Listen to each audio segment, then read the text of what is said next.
नमस्कार, प्रभात एग्जाम के YouTube channel में आपका स्वागत है। ये एक ऐसा प्लेटफॉर्म है जहां आपको मिलती हैं सभी कम्पिटिटिव एग्जाम से जुड़ी महत्वपूर्ण जानकारियां जो आपको किसी भी एग्जाम में सफल होने में काफी मदद कर सकती हैं। आज के वीडियो में हम चर्चा करेंगे कर्नाटक से शुरू हुए हिजाब विवाद की। इस विवाद को लेकर राज्य में 3 दिनों के लिए हाई स्कूलों और कॉलेजों को बंद कर दिया गया। तो जानते हैं दरअसल क्या है पूरा मामला। कर्नाटक के एक college government PU college for women में क्लास के भीतर मुस्लिम लड़कियों को हिजाब पहनने के लिए मना कर दिया था। मुस्लिम छात्राओं ने इसका विरोध किया। उन्होंने इसे धार्मिक स्वतंत्रता करार दिया और प्रदर्शन शुरू कर दिया। इसके बाद हिजाब के विरोध में कुछ बच्चों ने भगवा गमछे या शॉल पहनने शुरू कर दिया। मामला तूल पकड़ता गया और राजनीतिक पार्टियां भी इस विवाद में कूद पड़ी। विवाद बढ़ते हुए यहाँ तक पहुँच गया कि मंगलवार को राज्य भर के स्कूल कॉलेज 3 दिनों के लिए बंद करने पड़े। इसको लेकर वैचारिक स्तर पर भी बहस हो रही है। संस्कृति, धर्म, राष्ट्रीय पहचान आदि से जोड़कर इसको देखा जा रहा है। अगर दुनिया के दूसरे देशों की ओर देखते हैं तो पता चलता है कि कई मुस्लिम बहुल देशों ने भी हिजाब पर प्रतिबंध लगा दिया है। सीरिया, कोसोवो, मिस्र, अजरबैजान, ट्यूनीशिया और तुर्की मुस्लिम बहुल देशों में से है जिन्होंने पब्लिक स्कूलों और विश्वविद्यालयों या सरकारी भवनों में हिजाब पर प्रतिबंध लगा दिया है। दूसरी ओर ईरान, अफगानिस्तान और इंडोनेशियाई प्रांत आचे में कानून द्वारा हिजाब या बुर्का अनिवार्य है। Indonesia, Malaysia, Morocco, Bruny, Maldives और सोमालिया में हिजाब अनिवार्य नहीं है। हिंदी के एक प्रमुख राष्ट्रीय अखबार ने अपने संपादकीय में सवाल उठाए हैं कि कैसे एक शहर के कॉलेज का छोटा सा मामला जो थोड़ी सी समझदारी से सुलझाया जा सकता था, न केवल 1 महीने तक जारी रहा बल्कि फैलते हुए पूरे राज्य में इतने बड़े बवाल का कारण बन गया। फिर ये सवाल भी है कि जो विवाद कुछ लड़कियों और कॉलेज प्रशासन के बीच में था, उसने राजनीतिक रंग कैसे ले लिया। संपादकीय का कहना है कि पर्दे के पीछे से इसमें राजनीति अहम भूमिका निभा रही है। इस इलाके में पॉपुलर फ्रंट ऑफ इंडिया की राजनीतिक शाखा social democratic party of India के बीच चलने वाली रस्साकशी इस विवाद के मूल में है। वर्चस्व की इस लड़ाई का नतीजा ये हुआ है कि जिन बच्चों को आपस में मिलजुल कर पढ़ाई पर ध्यान लगाना चाहिए था, वो पहनावे के आधार पर एक दूसरे को अपने विरोधी और दुश्मन की तरह देख रहे हैं। ये स्थिति न केवल शैक्षिक सत्र के लिए नुकसानदेह है बल्कि स्कूलों कॉलेजों के माहौल को लंबे समय तक दूषित कर सकती है। मामला फिलहाल कोर्ट में है। कर्नाटक हाई कोर्ट ने छात्राओं की ओर से दायर 2 याचिकाओं पर सुनवाई शुरू की है, जो कि दोनों अलग अलग मुद्दों पर आधारित है। एक याचिका में तर्क दिया गया है कि संविधान के अनुच्छेद 25A के तहत लिबास का चुनाव एक मौलिक अधिकार है। दूसरी याचिका में कहा गया है कि 2021-22 की एकेडमिक गाइडलाइंस में प्री यूनिवर्सिटी कॉलेजों के लिए कोई यूनिफॉर्म तय नहीं की गई है। मंगलवार को हिजाब मामले की सुनवाई करते हुए कर्नाटक हाई कोर्ट ने कहा था कि हम इस मामले को मेरिट के आधार पर लेंगे। हाई कोर्ट की पीठ ने कहा था कि सरकार कुरान के खिलाफ आदेश नहीं दे सकती। कपड़े पहनने का विकल्प मूल अधिकार है। हिजाब पहनना भी मौलिक अधिकार है। हालांकि सरकार मौलिक अधिकार को सीमित कर सकती है। यूनिफॉर्म को लेकर सरकार का स्पष्ट आदेश नहीं है, इसलिए हिजाब पहनना निजी मामला है। इस मामले में सरकार का आदेश निजी हदों का उल्लंघन करता है।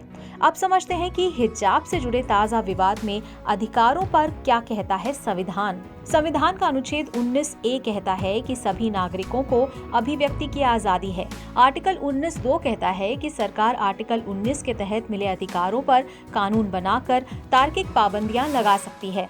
संविधान में धार्मिक स्वतंत्रता का अधिकार भी है। भारतीय संविधान में अनुच्छेद 25 से अनुच्छेद 28 तक धार्मिक स्वतंत्रता के मौलिक अधिकार की व्यवस्था है। अनुच्छेद 25 सभी नागरिकों को धर्म के अबाध रूप से मानने, आचरण और प्रचार करने की स्वतंत्रता देता है, लेकिन ये पूर्ण स्वतंत्रता नहीं है। इस पर भी शर्तें लागू हैं। ये संवैधानिक प्रावधान कहते हैं कि कोई धार्मिक गतिविधि पब्लिक ऑर्डर, नैतिकता या स्वास्थ्य के खिलाफ है तो लोगों के व्यापक हितों के लिए ऐसी गतिविधियों पर रोक लगाई जा सकती है।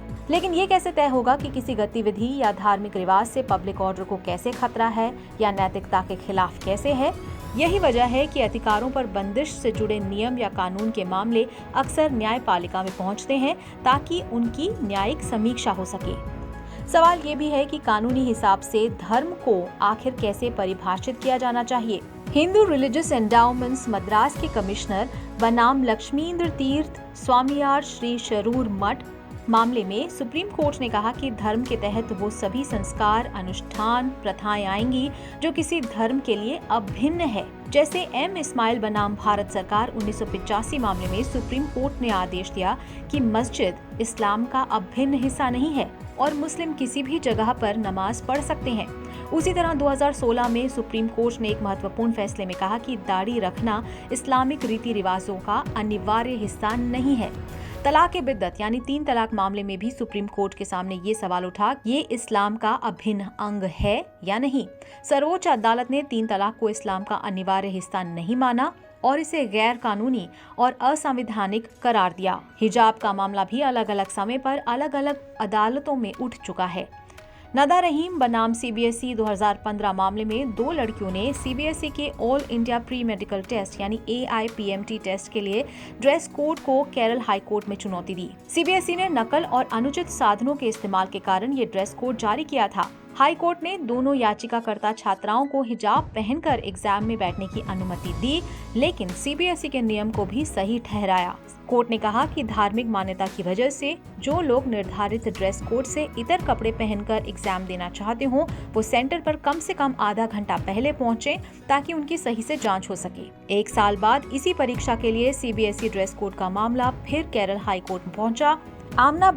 आमना बशीर बनाम सीबीएसई 2016 मामले में कोर्ट ने हिजाब को इस्लाम का अभिन्न हिस्सा तो बताया, लेकिन सीबीएसई के नियमों को रद्द नहीं किया। हिजाब इस्लाम का अभिन्न हिस्सा है या नहीं, ये मामला 2006 में भी मद्रास हाई कोर्ट के सामने आया था। एम अजमल खान ने कोर्ट में दावा किया था कि फोटो वोटर आईडी उनकी धार्मिक भावनाओं को चोट पहुंचाता है। कोर्ट ने अपने फैसले में कहा कि कुरान के चैप्टर 33 के आयत नंबर 53 में हिजाब से जुड़ा आदेश सिर्फ पैगंबर की बीवियों पर लागू होता है। वहीं कुरान के चैप्टर 33 की आयत नंबर 55 में लिखी बातें सभी मुस्लिम महिलाओं पर लागू होती है। इस आयत में किसी भी तरह के हिजाब यानी पर्दे का कोई जिक्र नहीं है। मामले में कोर्ट ने कहा कि अगर मान भी लिया जाए कि पर्दा इस्लाम का अनिवार्य हिस्सा है, तब भी ये अधिकार पब्लिक ऑर्डर, नैतिकता या स्वास्थ्य की शर्तों के अधीन है। 2018 में केरल के एक क्रिश्चियन स्कूल में पढ़ने वाली 2 लड़कियों ने स्कूल के ड्रेस कोड को हाई कोर्ट में चुनौती दी थी और कहा था कि उन्हें हेड स्कार्फ के साथ पूरी बाह की टी-शर्ट पहनकर क्लास अटेंड करने दिया जाए। कोर्ट ने कहा कि अगर 2 अधिकारों में टकराव हो तो किसी व्यक्ति विशेष के हित के ऊपर व्यापक हितों को तरजीह दी जानी चाहिए।